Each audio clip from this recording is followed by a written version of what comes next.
ஒண்ட எழுதி வச்சு கொள்ளுங்க, ஒண்ட மறக்காம நில்லுங்க, ஒண்ட அடிக்கடி ரிப்பீட் பண்ணி பார்த்து கொள்ளுங்க.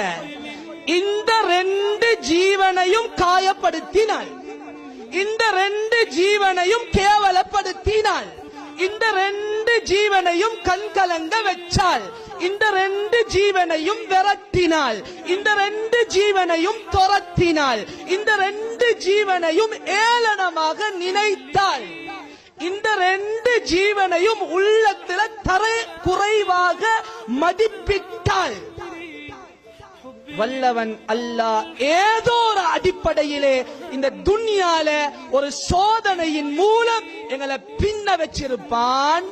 அது கடனா இருக்கேலோம், அது மனைவியால திருப்தி இல்லாம இருக்கேலோம், அது புள்ளையால கண்குளிர்ச்சி இல்லாம இருக்கேலோம், அது வியாபாரம் இல்லாம இருக்கேலோம், அது கௌரவம் இல்லாம இருக்கேலோம், அது நன்மைகள் செய்ய எனக்கு ஈமான் இடம் தராம இருக்கேலும், அது எந்த வழி என்று தெரியா ஏதோ ஒரு வழியில அல்லாஹ் அது சோதனைக்கு